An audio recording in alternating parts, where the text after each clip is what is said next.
चंद्रगुप्त नाम का राजा चूनागढ़ राज्य पर राज करता था।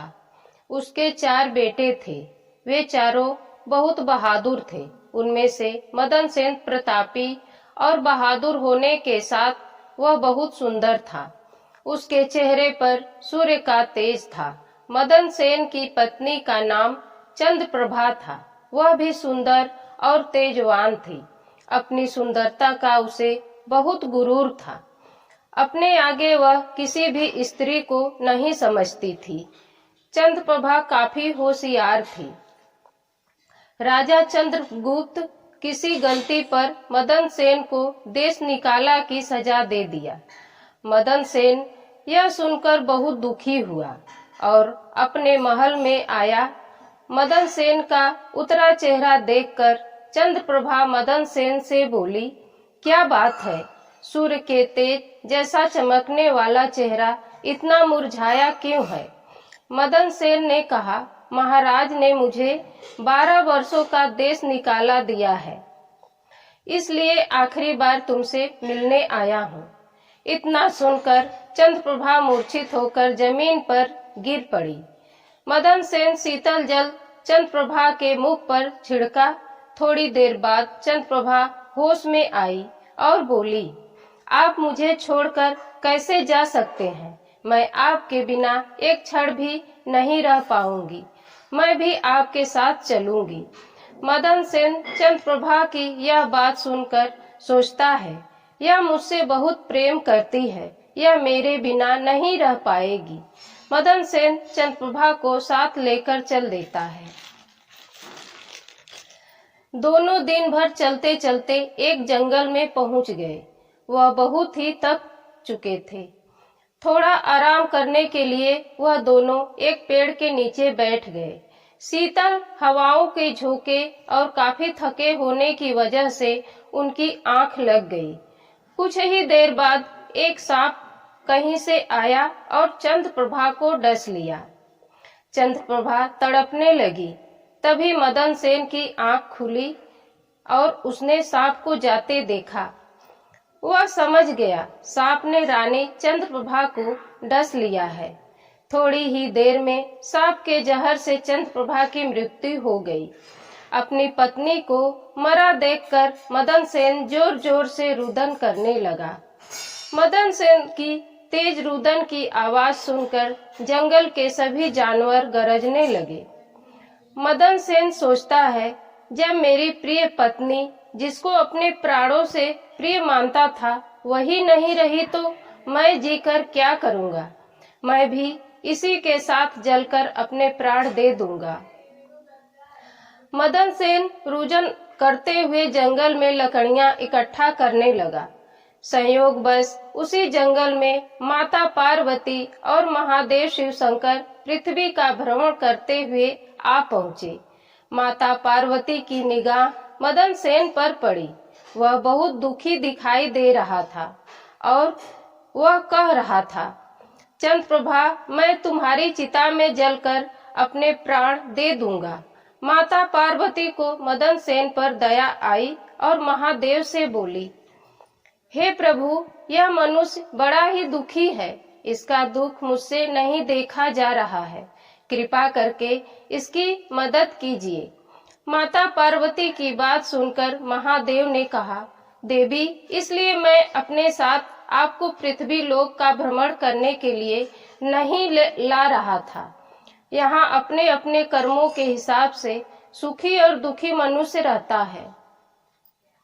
माता पार्वती की जिद पर महादेव मदन सेन के पास गए और बोले, इतने दुखी क्यों हो? क्यों रुदन कर रहे हो? मदन सेन बोला, महाराज, मुझमें तो अपना दुख बताने की भी शक्ति नहीं है। मैं तो यही चाहता हूँ धरती माँ फट जाए और मैं इनमें समा जाऊं। यह सुनकर महादेव को भी मदन सेन पर दया आने लगी। महादेव बोले, तुम अपना दुख मुझसे बताओ। मदन सेन बोला, महाराज, मैं राजा चंद्रगुप्त का बेटा हूँ। मेरे पिता ने मुझे देश निकाला दे दिया है। मैं और मेरी पत्नी इस जंगल में पहुंच गए।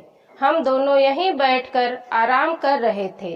तो एक सर्प ने मेरी पत्नी को डस लिया और मेरी प्यारी पत्नी मर गई।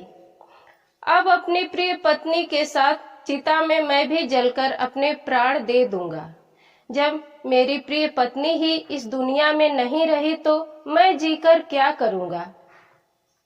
मदन सेन की बातों को सुनकर भोलेनाथ बोले, युवराज, तुम अज्ञानी और बुद्धिहीन हो। जो प्राणी इस संसार में आया है उसे जाना भी पड़ेगा।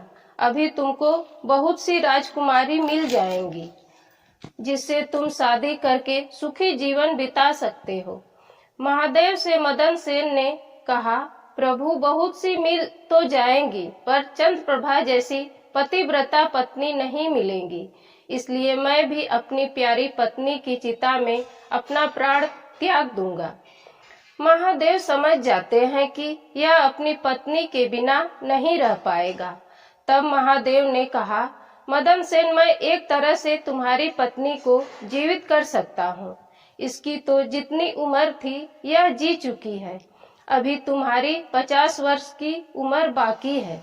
अगर तुम अपना 25 वर्ष अपनी पत्नी को दे देने के लिए तैयार हो तो यह जीवित हो सकती है। मदन सेन खुशी खुशी तैयार हो जाता है। महादेव बोले, अगर तुमको कभी ऐसा लगे कि तुमने गलती की है अपनी उम्र देकर, तो उसके हाथ में जल देकर उससे कहला देना कि तुम्हारी दी गई चीज तुमको वापस करती हूँ। वह फिर से मर जाएगी और तुम्हारी उम्र तुमको मिल जाएगी। फिर भोलेनाथ मदन सेन के हाथों में जल देकर बोले, बोलो, मैं अपनी आधी उम्र अपनी पत्नी को दे रहा हूँ। और जल को चंद्रप्रभा के ऊपर छिड़कने के लिए कहा। जल पड़ते ही चंद्रप्रभा उठकर बैठ गई। भोलेनाथ और माता पार्वती वहां से चले गए।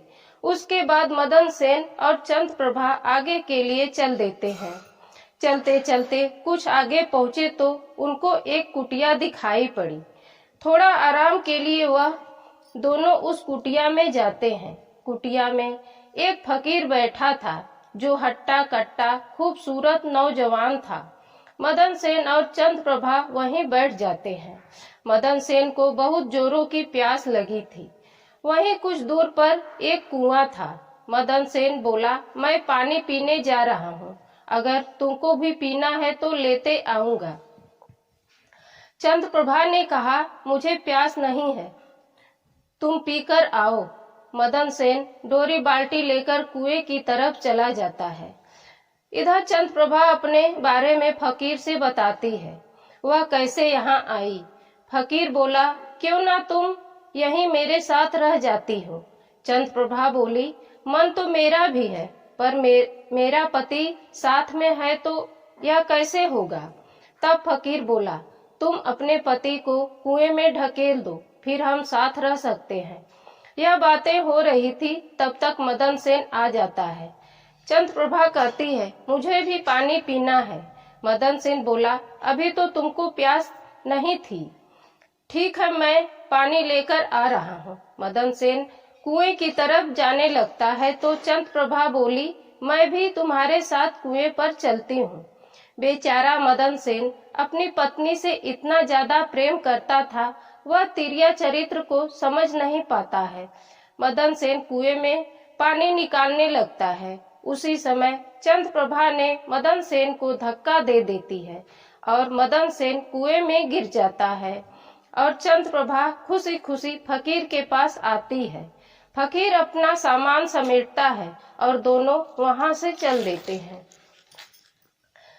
इधर मदन सेन जब कुएं में गिरता है तो कुएं में एक लोहे की जंजीर लगाई गई थी। मदन सेन उस जंजीर को पकड़ लेता है। उसी रास्ते से बंजारों की टोली जा रही थी। बंजारों की निगाह कुएं पर पड़ती है। वह पानी पीने के लिए कुएं पर जाते हैं और कुएं से पानी निकालने लगते हैं। तभी मदन सेन डोरी पकड़ लेता है। जब डोरी खींचने पर ऊपर नहीं आ रही थी तब बंजारे कुएं में झांकते हैं। कुएं में से मदन सेन कहता है, भाई मुझे बाहर निकालो, मैं इस कुएं में गिर गया हूँ, मेरी मदद करो। बंजारों मदन सेन को बाहर निकालते हैं। मदन सेन सभी बातों को बताता है। बंजारा कहता है, अगर आप चाहो तो हमारे साथ रह सकते हो। मदन सेन बंजारों के साथ चल देता है। कई वर्ष बीत जाता है। घूमते घूमते मदन सेन बंजारों के साथ एक शहर में पहुंचते हैं। तो वह बंजारों से कहता है, भाई अगर आप लोग कहो तो मैं कुछ समय यहाँ रहना चाहता हूँ। बंजारा बोला, जैसी आपकी मर्जी। बंजारे वहां से चले जाते हैं। मदन सेन काम ढूंढता है। उसे एक बहुत ही बड़े साहूकार जो बहुत बड़ा व्यापारी था उसके पास नौकरी मिल जाती है। उधर जब चंद्रप्रभा और फकीर जब कुटिया से निकलते हैं तो इसी शहर में आते हैं। चंद्रप्रभा पहले से ही गीत बहुत अच्छा गाती थी। फकीर ने उसे नाचना भी सिखा दिया। उस शहर में उसके नाच और गाने का बड़ा नाम था। एक दिन उस राज्य के राजा के यहाँ चंद्रप्रभा के नाच गाने का कार्यक्रम था। उसमें बड़े बड़े व्यापारियों को बुलाया गया था, जिसमें मदन सेन का मालिक भी अपने सभी आदमियों के साथ जाता है। नाच गाना शुरू होता है। सभी बहुत खुश थे। हर कोई कुछ न कुछ इनाम चंद्रप्रभा को दे रहा था। मदन सेन ने अपनी उंगली की अंगूठी निकालकर चंद्रप्रभा को दिया। अंगूठी देखते ही चंद्रप्रभा के पसीने छूटने लगे। वह सोचने लगी, मेरा पति जिंदा है, अब वह मुझे मार डालेगा। चंद्रप्रभा को एक उपाय सूझा। वह और भी अच्छे से गाना और नाचना शुरू किया। यह देखकर राजा बहुत प्रसन्न हुआ। राजा चंद्रप्रभा से बोला, मांगो, आज तुम जो मांगोगी वह मिलेगा। चंद्रप्रभा बोली, महाराज आपकी इस महफिल में मेरा चोर बैठा है, उसे अपने जल्लादों से मरवा दे, यही मेरा इनाम होगा।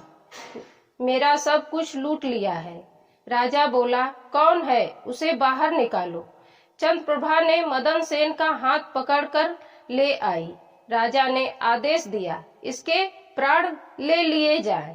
तभी मदन सेन राजा से विनती करने लगा। उसने कुछ नहीं किया है।